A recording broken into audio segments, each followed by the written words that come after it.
Hey guys, first regardsman here, and I want to talk about the upcoming Warhammer Skulls gaming event, all the games we're going to be seeing reveals for, and what I want to see from this event for not just Space Marine 2, but also games like Dark Tide and Dark Heresy. Now, we knew that Warhammer Skulls was going to be returning this year for a while now, we just didn't have an exact date, but the other day they gave us the official announcement that Warhammer Skulls will be returning the 21st of May, and they also gave us information on every game we'll be seeing at the event, with Space Marine 2 and Dark Tide at the forefront, alongside upcoming games like Dawn of War 4 and Bolt Gun 2. Dark Tide especially got a hint towards what will probably be a new class that we'll talk about in a bit, but as far as Space Marine 2 is concerned, we are almost certainly going to be seeing reveals for patch 13. I have a few thoughts on this one. First of all, patch 13 has a ton of mystery behind its release date, and Saber's been intentionally keeping it hidden, and I have a suspicion that we will see it released during the middle of this event. This just makes a lot of sense to me because they already confirmed that Warhammer games will be on sale across all platforms during the Skulls showcase, and Space Marine 2's gameplay updates are all free content, so any player who buys this game on sale will be able to access all the new heroic weapons and the new operation map coming to Space Marine 2. So having a big announcement that is showing all the new stuff coming to the game and then immediately telling players, hey, this is coming out in like 2 days, that just makes a lot of sense, especially if your game is already on sale, so you can get more sales and just drive it that way. And also companies just love doing this in general. The last Horde shooter that did this was Helldivers 2 at the Game Awards for the Illuminate faction reveal that dropped the same night, and that did wonders for that game, so I wouldn't be surprised if we saw something similar here. Personally, I would love to see the patch 13 update drop like this. We're already halfway through May, and usually Space Marine 2 patches come out like 2 to 3 months apart towards the end of the month like this, and we didn't even get a public test server for patch 13, so Space Marine 2 really is facing the biggest gap between content releases in all of year 2 at the moment. But whether we get a surprise drop of the patch or not, I will be covering the entire event on my Twitch and here on YouTube as usual. And let me know if this is something you guys want to see at Warhammer Skulls. They already gave us a surprise reveal of the Mechanicus 2 release date that's going to coincide with the first day of Warhammer Skulls on the 21st. I played a bit of the demo for this game. I thought it was pretty great. I am a big fan of XCOM, and Mechanicus 1 was very similar to that game, just with less RNG, but this one is looking far more ambitious than the previous game, so if you like the first, you will probably like this one even more. Now, something else related to the AdMech I want to talk about is for Dark Tide. I've wanted Adeptus Mechanicus class archetype in Dark Tide since launch. For a long time, Fat Shark said they would be adding new classes to Dark Tide, just like we saw with Vermintide 2, and the first post-launch class release for Dark Tide was last year with the Arbites class that was revealed at the previous Warhammer Skulls event. This also simultaneously launched the Arbites Rogue Trader DLC and pushed Dark Tide player counts well over 40,000, which is the highest they have been since launch, so I'm pretty sure they want to capture that again this year. Just this time, the new class will probably be for the Adeptus Mechanicus.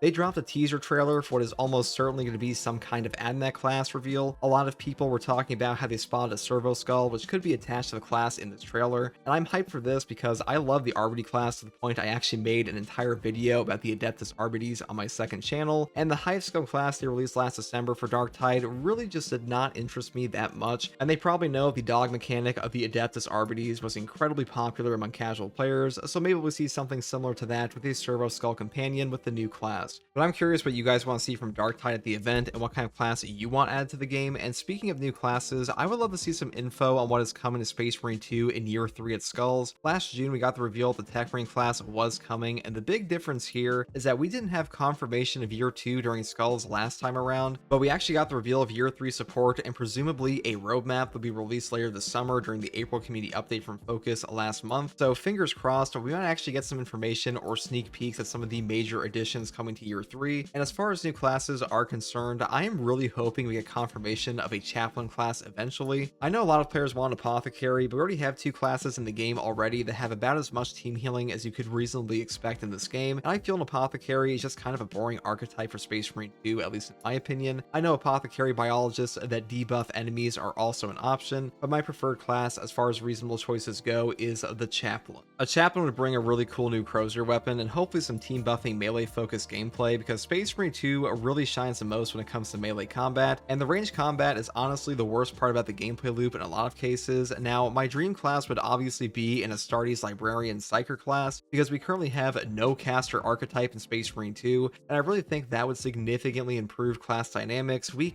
kind of got a minion build, or the closest thing possible to it in this game already, with the Tech Marine back in February, where you can activate pre-placed turrets and have them fight alongside you, and those are supposed to be coming to the requisition store next patch for the Siege mode rework as well, which will be awesome to see them fighting alongside you and a Commissar and Cadians and stuff like that. But a caster type pipe is really all we're missing, and unfortunately Focus did previously say they have no intention of adding in Psyker powers, so probably a pipe dream for Space Marine 2, but maybe we'll see that as a huge reveal class for Space Marine 3, since that would definitely pull in a lot of players for that game at launch. And on the note of Space Marine 3, we are probably not going to be seeing anything about this for quite some time. It is on a 4-year dev cycle, which puts the release date around 2029, so getting any major reveals for this game before next year is incredibly unlikely. But let me know what kind of stuff you want to see regarding year 3 reveals or a new class in Space Marine 2. Like I said, I know a lot of you guys want an Apothecary, and that is a pretty fair take, but I've also heard players ask for it just this year, which is basically just a chaplain in training, so I'm curious on the community sentiment. Now, beyond Space Marine 2 and Space Marine 3, there will be new stuff shown in Skulls for Rogue Traders Trades in the Infinite DLC or Trials in the Infinite, as we found the trailer, and more importantly, at least for me, the upcoming Dark Heresy.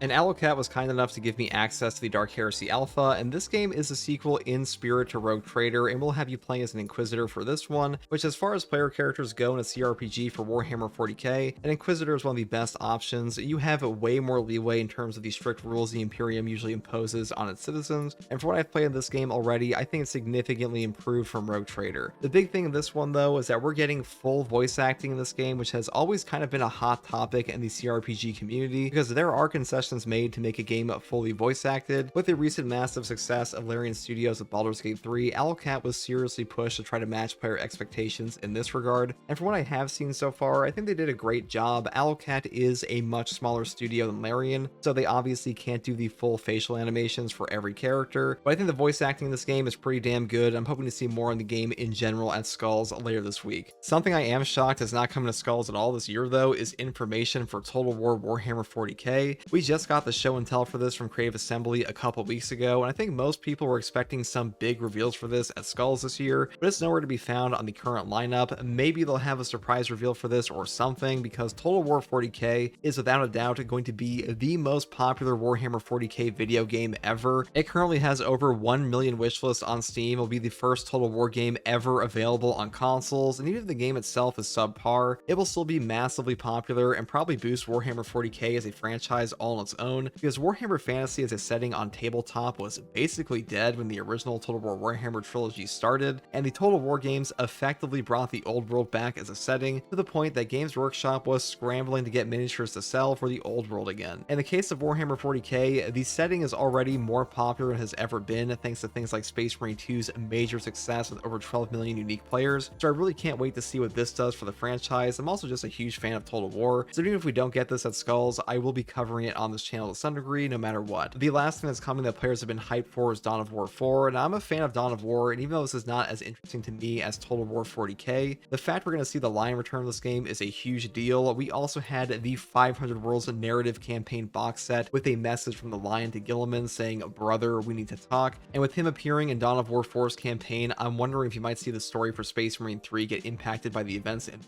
game somewhat. A lot of people are unaware of this, but Focus actually put out a user survey last year that asked players directly what they want to see in Space Marine 3, but the reason I'm bringing this up is because one of the questions they asked was what chapter people want to see in Space Marine 3 aside from Ultramarines, and the original Space Marine video game also had a cameo from none other than the Blood Ravens, so I'm going to put on my tinfoil hat here and say maybe we'll get some characters from Dawn of War 4 to show up in Space Marine 3 alongside the Dark Angels or the Blood Ravens as a chapter in their entirety. I think players would go nuts for that kind of crossover, and I'm curious what you guys think about that. Do you want the Dark Angels and Blood Ravens to show up in Space Marine 3, and do you think we'll get any cameos or mentions of the 500 Worlds in Dawn of War 4? Well, those are most of my thoughts I have regarding the upcoming Warhammer Skulls event. There's also going to be stuff here for Battle Sector and Warhammer Survivors on top of Bolt Gun 2, but those really aren't my kind of games, so I don't have a huge opinion on those. But what are you guys looking forward to the most at Skulls? I've seen a ridiculous amount of speculation on this event. I'm curious to hear the community's thoughts. And if you want to catch me live for the full coverage of Warhammer Skulls, the new Dark Tide reveal, and potentially even Space Marine 2 patch 13, you can find me on my Twitch or here on YouTube with a link in the video description alongside a link to my community Discord. And as always guys, thank you for watching, take it easy, bye.